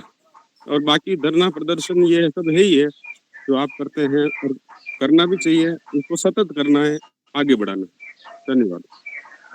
चलो, बहुत बहुत धन्यवाद। अब करीब करीब और किसी साथी का हो तो हनुमान राम जी, मैं आपको हनुमान राम जी, एक सजेशन मेरा और है। मैं अक्सर इस बात को उठाता रहता हूँ, आज सभी कई एक पर्यावरण प्रेमी लोग यहाँ हैं, तो मैं उम्मीद करता हूँ मेरी बात उन तक पहुँचेगी और उसका जरूर समाधान निकलेगा। हमारे लिए नया पेड़ लगा के उसको बचाना बहुत मुश्किल टास्क होता है, लेकिन इससे पहले एक टास्क हमारे पास बहुत बड़ा है कि बहुत सारे पुराने पेड़ हैं गांव में, जंगल में, देहात में, और वो इस स्थिति में चले गए कि वो बिल्कुल एकदम फॉसिल बन के रह गए, अवशेष उनके खड़े हैं। अगर उनको बचाने का कोई तरीका, उनके कोई थाले बना करके उसमें फर्टिगेशन करके पानी की व्यवस्था करके उस एक पेड़ को हम बचावें तो समझो हमने 1000 पेड़ लगा दिए। तो इस तरीके से ये संगठन अगर कुछ पेड़ों को गोद लेने का काम करें और उस गांव के प्रधान को, ग्राम पंचायत को वो पेड़ गोद दे दें कि भैया तुम्हें ये बचाना है और उसकी महत्ता बतावें, तो ये ज़्यादा बड़ा टास्क होगा इस दिशा में। इसमें हम उनका सहयोग करने के लिए तैयार हैं, क्योंकि हम खुद अपने आप में एक फर्म है पर्यावरण की, हमारी कंपनी है, अपनी इस काम को करती भी है कमर्शियल लेवल पे, लेकिन हम उसमें सहयोग देंगे पूरा का पूरा कि जो एंटीक्स हैं, एंटीक प्लांट, उनको बचाने का काम किया जाए बड़े स्तर पर, उनको गोद लेकर के। ये मेरा एक सुझाव है सभी लोग। चलो, ठीक बात है वीरेश जी। मेन बात अब यह है, आरके जी, मैं सुवालाल जी को फाइनल में लेऊंगा, उनका क्योंकि इंटरनेशनल नॉलेज सेटअप है। मेन बात यहाँ आई है कि हम फील्ड में काम करने वाले लोगों को मोटिवेट कर सकते हैं, चंदा लेके कर सकते हैं। नेचर विद स्टैंड के साथ ही आज एक सांसद को बुलाया उन्होंने, हर संडे वो एक पर्यावरण पंचायत के नाम से भी करते हैं, वो जुड़े हुए हैं मेरे से, बात हुई मेरी उनसे। सुबह वो आ नहीं पाए क्योंकि वो मंत्री जी आगे होंगे। अब मुद्दा ये नहीं है, मुद्दा ये है कि हम लोग फील्ड में उतरे, पेड़ों को बचाएं, पेड़ लगाएं, ये करें, नारे लगाएं, सब कुछ लगाएं, लेकिन झगड़ा वहां पड़ रहा है कि ये जो भी अलायंस, ये आपस में जो गुंथे हुए लोग हैं, इस गुंथे हुई कड़ी को हम कैसे ब्रीच कर पाए। भाई कॉर्पोरेट तैयार है अपना नफा कमाने के लिए, सरकार उसको हेल्प देने के लिए तैयार है, अब वर्ल्ड बैंक और ये सारे पैसा देने के लिए तैयार है। ये जो ट्रेंगुलर बना हुआ है, इस ट्रेंगुलर में हम कहां टिक पाते हैं। ये जब तक वोट का मुद्दा नहीं हो, वोट देते वक्त आदमी को ये दिमाग में आए कि मेरा ये काम होगा तो मैं ये तुम्हें वोट दूंगा, ये बात जब तक ध्यान में नहीं जाती है, इसके लिए हमें एक करना पड़ेगा। और वो आरके जी मेरे ख्याल से बीच में से चले गए, कहीं हो गई, तो मैं ये कह रहा था घनश्याम जी, यदि ये 5 तारीख को तक हम इस बात में, इस एजेंडे में लाएं और सरकार को इस बात के लिए जाए कि ये मुद्दा हो जाए, चुनावी मुद्दा। चुनावी मुद्दे में मैंने कभी ये पर्यावरण का नहीं मुद्दा देखा, बेरोजगारी का देखा, महंगाई का देखा, ये छोटे छोटे मुद्दे तो हैं जो जड़ है, वहां तक हम कहीं भी नहीं पहुंच पा रहे हैं। तो इसके अंदर कोई आप एक समेशन या अपनी कोई इनपुट देना चाहें तो दें। थोड़ा 2 मिनट रूपचंद जी को लेके फिर मैं सुवालाल जी को दे दूं, क्यों 15 मिनट अपने पास में है, 5-7 मिनट वो समाप्त कर देंगे। रूपचंद जी का नेट भी गड़बड़ है, इसलिए घनश्याम जी आप कोई बात इस पे क्या कहना चाहेंगे कि हम इसको मॉडल को किस रूप से 5 तारीख को हम मान लो उद्घाटन भी करें इसका, या कोई ऐसी कोई बड़ी सेमिनार खड़ी करें, चाहे हम जंतर मंतर पे नहीं जाएं, किसी एक पर्टिकुलर जगह पे कहीं करें, तो अभी से लेकर के हम इसका एडवर्टाइजमेंट सोशल मीडिया पे शुरू करें कि भाई हमारा ये चुनावी मुद्दा हो, वोट हम उसी को देंगे जो हमारा पर्यावरण बचाएगा। ये करने के लिए क्या एक लाइन पकड़नी चाहिए, हम अपनी मेहनत करें, पेड़ लगाएं, कभी लगाएं, ये हमें थप्पी लगाएं और पेड़ काटने का आदेश वो करें। हम लगा के घर गए नहीं, इसके पहले ही उन्होंने कह दिया इसको तो काट दो, यहाँ से ये कर दो। तो हमें इस लाइन पे कैसे चोट मारने की है, इस पे कोई आप 2 मिनट का सुझाव आप दें, फिर मैं आगे बढ़ता हूँ। हाँ हनुमान जी, मैं तो जितने भी सोशल वर्कर है वो अपने अपनी जगह पर अच्छा काम कर रहे हैं, लेकिन सबका कॉमन मुद्दा ये बने कि कॉर्पोरेट जगत और सरकारें हर गतिविधि पर्यावरण और मानवता के खिलाफ करने के सक्षम क्यों हैं। उसका कारण यह है कि इस सिस्टम का कोई एजेंडा है। एजेंडा का मतलब कोई माइंडसेट है जिससे चीजें तय होती है, ये बात ठीक है। चाहे वो ये युद्ध की सामग्री बनाने का है तो लोगों में माइंडसेट है कि नहीं ये जरूरी है। चाहे वो ग्रीन हाउस गैसेज जो पैदा हो रही है, तो वो जो उन्होंने सुविधा दे रखी है उसके लिए वो रेयर मटेरियल सिलिकॉन वगैरह इनकी जरूरत है। तो ये जो माइंडसेट लोगों का विकास के बारे में इसको चेंज करने की जरूरत है। वो जन आंदोलन से होगा। उसमें ये हो सकता है कि जो वीरेश जी ने ये बताया कि वो कोई 5 जून का कोई एक्शन करो, इलेक्शन का भी हो सकता है। लेकिन ये जितने भी सोशल वर्कर एक मंच पर तब आएंगे जब पूरा जो एनालिसिस है, पूरा सिस्टम का जो एजेंडा है, उसके विकल्प का एजेंडा जब तक हम नहीं दे और उस पर हमारी सहमति नहीं हो, तब तक पार्ट में तो अभी हर जगह काम चल रहा है। इस वक्त भी जैसे अपन ये वेबिनार कर रहे हैं, वैसे वैसे और लोग अभी कर रहे हैं अपनी अपनी जगह पर। सोशल वर्कर तो लगे हुए, पर सवाल है कि वो एक मंच पर इस कॉर्पोरेट जगत के एजेंडे के मुकाबले का एजेंडे पर सहमति जब तक नहीं होगी, तब तक इनका मुकाबला नहीं किया जा सकता। ये है बात, माइंडसेट बदलने की जरूरत है। जैसे राजाओं की जगह ये डेमोक्रेसी आई, तो अब इस डेमोक्रेसी की जगह आगे का कौन सा सिस्टम होगा? वो पर्यावरण और मानवता के इंटरेस्ट के हिसाब की पॉलिटिक्स है, वो होगी। हमें एक जन अभियान वो चलाना चलो ठीक है, मतलब हमें पीपल्स मूवमेंट की दरकार है। इस पर सहमत हूँ। इलेक्शन में हम कर सकते हैं कि इस मुद्दे को प्राइम बनाए कि भाई जो बचाएगा उसको वोट। मुद्दा लोगों को मुद्दा समझ में नहीं आया कि मुद्दे के रूप में हम यदि इसको नहीं लाते हैं ना, महंगाई मुद्दा दौड़ रहा है, टीवी चैनल इस पे बहुत डिस्कशन कर रहे हैं, बेरोजगारी दौड़ रहा है, पर्यावरण कभी मुद्दा नहीं देखा, जो चुनावी एजेंडा नहीं देखा मैंने कभी। तो इसको यदि चुनावी एजेंडा लाते हैं तो कोई एक बड़ी बात खड़ी होती है। यहाँ भागचंद जी कुछ कहना चाहें आप कहते हैं, फिर मैं आगे बढ़ता हूँ। सर मैं बोलना चाह रहा हूँ कम कि अपन जिस समाज में रह रहे हैं ना सर, उस समाज के लिए अपने को ईमानदार, मेरे को पूरा ईमानदार बन के मेरे को इस फील्ड में उतरना पड़ेगा सर। सबसे मेन चीज जो है ना, रूट है ना, इस रूट को ये पकड़ता है कि आप भी ईमानदार, मैं भी ईमानदार हूँ। ईमानदार जिस काम को कर रहे हैं ना सर, उस काम को पूरी ईमानदारी से करें और लोगों में ये भावना बिठाए कि आपके बच्चों के लिए आने वाले समय बहुत खतरनाक हो रहा है। आप वोट दो तो उस वक्त इस बात को ध्यान में रखो कि मेरे बच्चों का क्या होगा, आने वाली पीढ़ी का क्या होगा, और वो इस तरह से वोट देवे कि भाई आप हमारी बात सुनते हो, हमारे बच्चों की बात हमारे बच्चों की रक्षा करना चाहते हो तो हम आपको वोट देते हैं, अदरवाइज हम वोट नहीं देते। इनको एक मार्मिक पोजीशन में ले जाकर इनको बताओ अपने समाज को कि आने वाली पीढ़ी के लिए आप क्या कर रहे हो। आपकी आने वाली पीढ़ी डूब जाएगी। आपका जो नाम धंधा सब कर रहे हो, ये सब कॉर्पोरेट चला रहे हैं, ये सब सरकारें चला रहे हैं, ये किस काम की सर? आज आने वाली हमारी औलादें जी नहीं पाएगी जिनकी, तो इसके ऐसा क्या है दुनिया में क्यों करना है? कोई अमर तो है नहीं सर।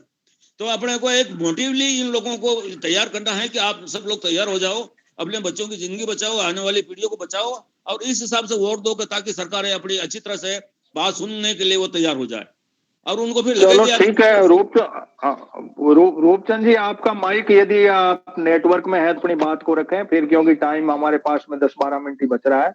रूपचंद जी, आप कोई 5 मिनट में बात कोई 2-4 मिनट में रखें तो अपने माइक खोलो, देखें आपका नेटवर्क काम कर रहा हो तो, वरना फिर मैं सुवालाल जी को देता हूँ। तो ये बात है ना सर, ये थोड़ा आप सुने सब लोग मेरे साथ, और इसको करें सर, सब मन से करेंगे तो हो जाएगा काम। ऐसी बात नहीं, कोई काम इम्पॉसिबल होता नहीं, काम सब पॉसिबल होते हैं, मगर कम मन से करें और सच्चाई से करें सर। ये मेरी भावना है, समझो, या ये कोई प्रैक्टिकली। हाँ चलो ठीक बात। चलो रूपचंद जी का माइक मेरे ख्याल से वो नेटवर्क में नहीं आ पा रहे हैं, वो लिख के मैसेज ही कर पा रहे हैं। अब ये है डॉक्टर साहब, आपने जो चेन बताई, इस चेन पे कोई चोट मारने का कोई आपका दिमाग चलता हो कि भाई हम इस लाइन से पढ़ें, या एक जन आंदोलन की बात आ गई घनश्याम जी से कि आंदोलन ही हमारा रास्ता है, या कोई ऐसा कोई और हमारे दिमाग में हो कि हम किस तरीके से ले करें? तो क्योंकि हमारे पास में अब 10 मिनट हैं, बीच में कोई बात आएगी तो और कोई सी टच कर लेंगे। सुहालाल जी,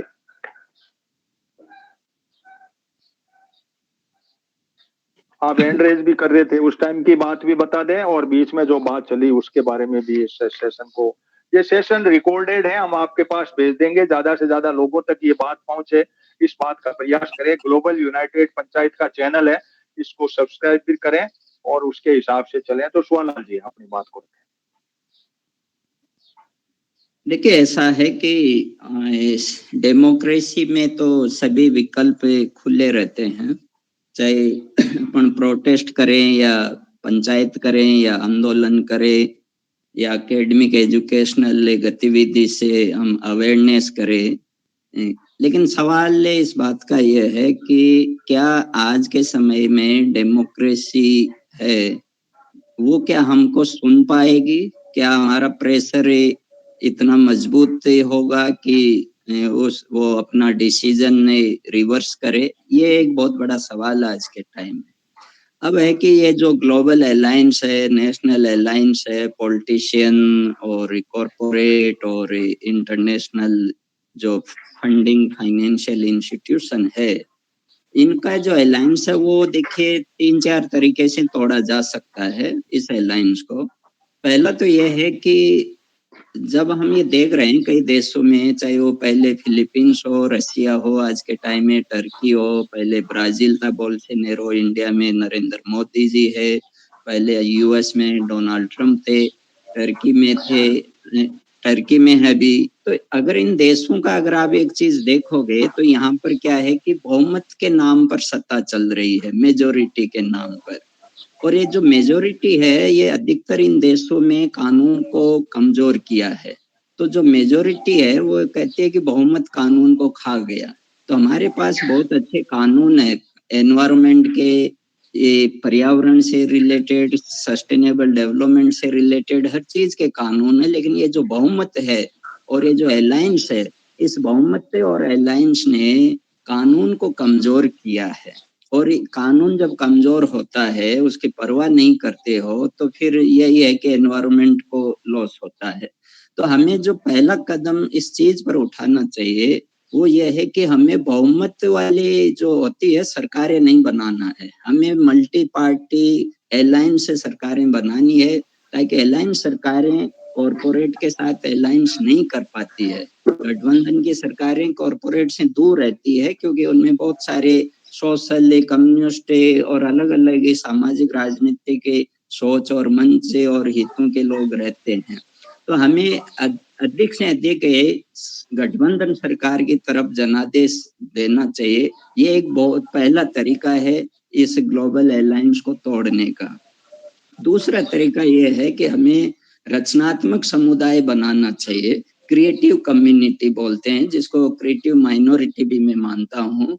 मतलब कि चाहे वो टीचर हो, चाहे वकील हो, चाहे डॉक्टर हो, चाहे मीडिया के लोग हो, इनको अपने जो पर्सनल हित है, राजनीतिक विचार है, उनसे दूर हटके और इनको एक क्रिएटिव माइनॉरिटी कम्युनिटी बनना पड़ेगा, ताकि ये एजेंडा डिस्कशन करे, चाहे वो चुनाव में पॉलिटिकल पार्टीज के एजेंडा में एनवायरनमेंट को रखना हो, या फिर एक क्रिएटिव माइनॉरिटी जो कम्युनिटी है यही कर सकती है। जैसे हम भी लोग हैं, अभी आज इस गूगल मीट में भी हम बैठे हैं, तो हम भी क्रिएटिव माइनॉरिटी ही कर रहे हैं।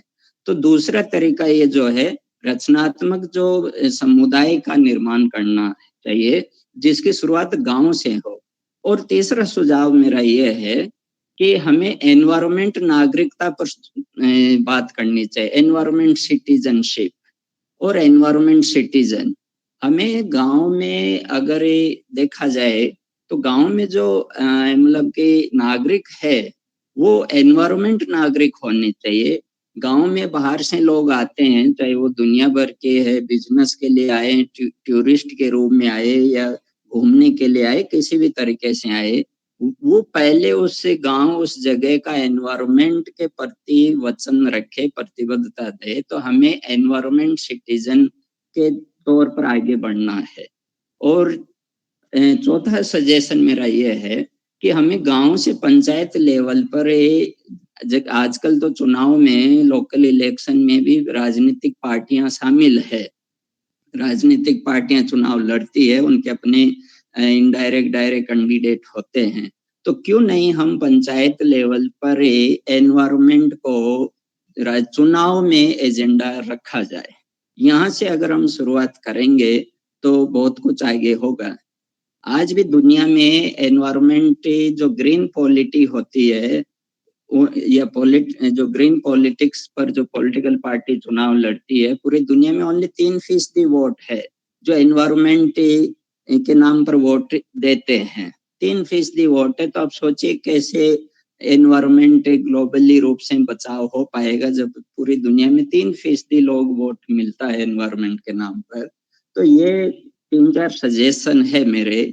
और एक लास्ट सजेशन है, ये है कि हमें ये करना चाहिए कि स्थानीय स्तर पर जो सोशल ऑडिट होता है, देखिए पिछले कुछ सालों में सोशल ऑडिट बहुत कम हो गया है। वजह ये है कि सोशल ऑडिट के लिए जो एनजीओ सिविल सोसाइटी होते हैं उनको चाहिए पैसा, चाहिए उनको फंड, चाहिए उनको रिसोर्सेज चाहिए। आजकल सरकारें विदेश से, फॉरेन से अगर उनको कोई चंदा मिलता है, डोनेशन मिलता है, फंड मिलता है तो उसको रोक देती है, कंट्रोल कर लेती है।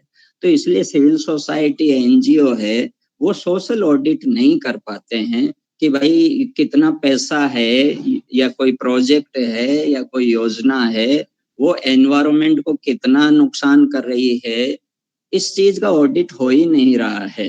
तो ये अगर इस ऑडिट को बढ़ाया जाए, ये शुरुआत हम लोग ही करेंगे क्योंकि अभी हमें विदेश से तो पैसा मिलेगा नहीं और हमें अपने ही लिमिटेड संसाधनों से आगे आना होगा और सोशल ऑडिट को बढ़ाना होगा। तो ये मेरे सजेशन है। इन सजेशन से हम कुछ कर सकते हैं। जैसे मैं एक आखिरी में सजेशन देके मतलब एग्जाम्पल देके बात खत्म करूंगा। देखिए राजस्थान है, राजस्थान ने हर कई चीजों में अगुवाई की है, मतलब कि भारत में ही नहीं दुनिया में भी राजस्थान कई चीजों में अगुवाई की है। एनवायरमेंट तो एक राजस्थान का एक इतिहास है। क्यों नहीं हम राजस्थान के लोग civil society NGO creative minority बना के वकील, पत्रकार, टीचर्स, उनके एसोसिएशन होती है, उनके संगठन है, उनसे क्यों नहीं मतलब कहे कि आप अपने प्रतिनिधि भेजिए। और भी एसोसिएशन है और भी एनजीओ सिविल सोसाइटी है, तो एक जयपुर में सम्मेलन हो और इसमें मीडिया का लोग आते नहीं है। ये बहुत बड़ी समस्या है आजकल के टाइम में कि वकील नहीं आ रहे हैं, मीडिया के लोग नहीं आ रहे हैं, टीचर्स लॉबी नहीं आती है। वो सिर्फ अपने ही इंटरेस्ट के लिए तो एक्टिव रहते हैं, लेकिन एक जो एनवायरनमेंट जैसा मुद्दा है उस पर वो आगे नहीं आते हैं। तो अगर ये शुरुआत की जाए ग्लोबल पंचायत जो हमारा ग्रुप है इसके आधार पर, तो मैं समझता हूँ कि कुछ दिशा मिल सकती है, कुछ बात बन सकती है, कुछ नई चीज शुरुआत हो सकती है। धन्यवाद सभी चलो को। ठीक है, बहुत बहुत धन्यवाद डॉक्टर साहब। अब हमारा सेशन लगभग कंप्लीट है। मैं 1 या 2 मिनट में सम अप कर रहा हूँ इसी फाइनल टच दे करके। ये एक तो रिकॉर्डेड सेशन है, इसलिए आप इसको ग्लोबल यूनाइटेड पंचायत यूट्यूब पर जाकर के सब्सक्राइब करेंगे तो आपको कई और भी वीडियो जो है, अच्छे वीडियो जो भी पैनलिस्ट हमारे आए थे कई बार कई सेशन में, तो एक तो सब्सक्राइब करें चैनल को ताकि ज्यादा से ज्यादा बात पहुंचे। और एक मैं छोटा सा उदाहरण दूंगा, स्वीडन गवर्नमेंट की एम्बेसी के अंदर एक मेरे मित्र हैं, बहुत मेरे नजदीक के हैं, तो उन्होंने मुझे एक घटना बताई कि एक पेड़ है, जो पेड़ के पास में आदमी जाके बोलता है, गाता है या प्रेम से कुछ ऐसी लाइन कहता है तो वो पेड़ फलता फूलता है। तो वो पेड़ सूख गया, तो राजदूत निकला बाहर और वो पेड़ सूख गया तो तुरंत उसको सस्पेंड कर दिया। ये इतनी स्वीडन, डेनमार्क वगैरह ये एनवायरमेंट प्रेमी लोग हैं, तो उसको मैंने कहा यार पेड़ ऐसे क्या है, एक पेड़ है उनके पास में जो उनकी एम्बेसी में लगा हुआ है, उस पेड़ में उसको बुला के पूछा माली को कि तुमने गाना गाया इस पेड़ के सामने? उसने कहा हाँ साहब गाया। को गाया तो तुमने प्रेम से नहीं गाया होगा, बाकी ये पेड़ सूख नहीं सकता। तो इतनी जब हम एक अवेयरनेस रखें कि पेड़ सूख क्यों गया, या जंगल के जंगल कट गए, पेड़ के पेड़ सूख गए, किसी ने कोई उप भी नहीं किया, उस देश के अंदर हम यदि पर्यावरण के अंदर प्रेमी कहलाएंगे तो हमारे लिए एक अतिशक्ति होगी। और हमारा सेशन कंप्लीट हो रहा है। आप सभी के आने का बहुत बहुत धन्यवाद, विशेष रूप से घनश्याम जी, रूपचंद जी, डॉक्टर साहब और जो भी साथी जुड़े हैं जिन्होंने हमें मार्गदर्शन दिया है। वीरेश जी ने 5 तारीख की बात कही है, तो इसको NSCPM ग्रुप के ऊपर जो है इसमें आप करिए।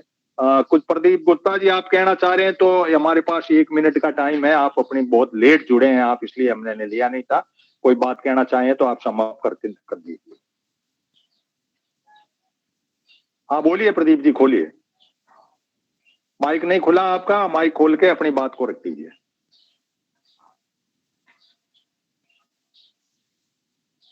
चलो ठीक है घनश्याम जी, कुछ आप कहना चाह रहे हैं? 1 मिनट शेष है, क्योंकि 1:02 पे हम ओवर कर देते हैं मीटिंग, क्योंकि रिकॉर्ड है तो फिर लोग सुनते भी नहीं है। हाँ बिल्कुल ठीक है। ये जो प्रोग्राम है ना, इलेक्शन में ये इश्यू बने, अच्छी बात है, और यहाँ से उसको जनरल से जोड़ना जरूरी है। 5 जून का कोई प्रोग्राम अगर करें अपन तो उसका टोटल एनालिसिस है, मतलब पार्ट में हमारे पास टाइम है तो 5 जून के प्रोग्राम को वीरेश जी ने जो सजेशन किया, सभी साथी लगे सोशल मीडिया से दूसरे से और इसको आगे बढ़ाएं। अब 1 मिनट के अंदर कोई किसी की बात रह गई हो तुरंत एक लाइन में तो आप बात कह दें, क्यों रिकॉर्डेड सेशन में फिर उसका इंटरेस्ट लोगों को नहीं आए, वैसा हम नहीं करना चाहेंगे। तो इसी बात को यही समाप्त करते हुए आपके आने का बहुत बहुत धन्यवाद। Thank you to all of you.